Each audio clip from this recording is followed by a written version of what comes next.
I'm Steve Wiggins, and this is the Groundworks Ministries podcast. Now, today we're reading from the book of Titus, chapter 3. Let's focus on verses 8 through 11. I want you to insist on these things, so that those who have believed in God might be careful to devote themselves to good works. These are good and profitable for everyone. But avoid foolish debates, genealogies, quarrels, and disputes about the law, for they are unprofitable and worthless. Reject a divisive person after a first and second warning, knowing that such a person is perverted and sins, being self-condemned. Much of my early believer experience revolved around avoidance. And by avoidance, I mean all my energy was focused upon not sinning. I didn't fully understand God's grace, and so I thought that He was always keeping score with me. And all I could think about was how my sin was displeasing God all the time and storing up some kind of punishment that was coming on me. I believe, became disenchanted as a young believer, and I wondered where the abundant life of a believer was that everybody kept talking about. And you may ask, well, what's wrong with not sinning? Well, there's nothing at all. My problem was that I considered not sinning to be the ultimate goal of a Christian. And it took a while before I learned that morality is not the ultimate goal of faith. It is simply the byproduct of faith.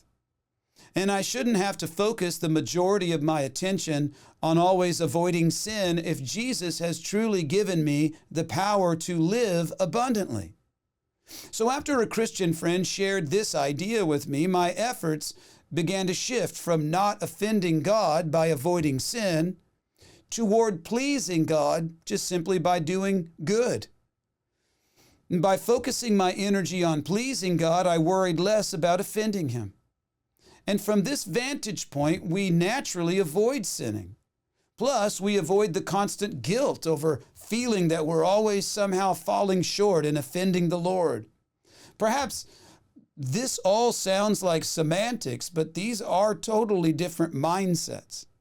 And in today's passage, Paul instructs Titus that those who have believed in God should be careful to devote themselves not to avoiding sin, but to doing good works.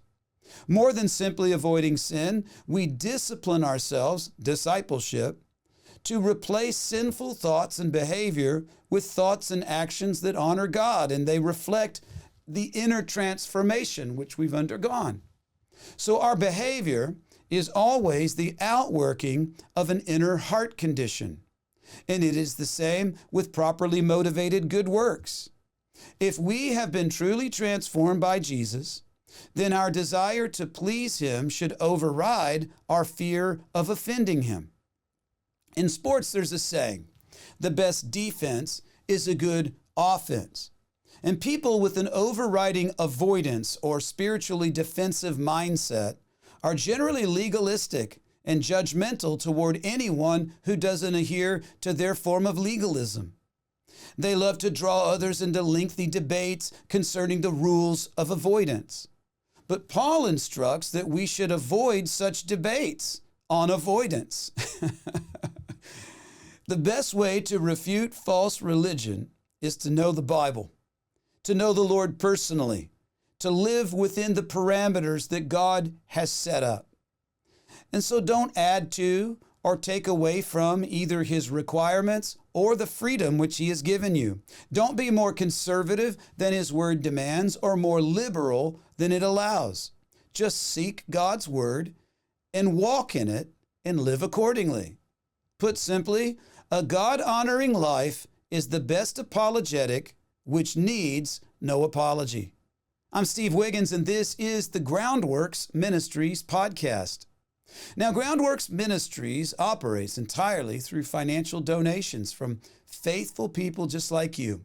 And yes, we need your monthly support.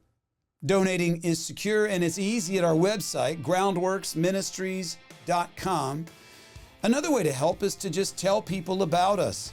Share our podcast with your friends and send them to your family and post them on your social media. And of course, you can always direct folks to our website, groundworksministries.com.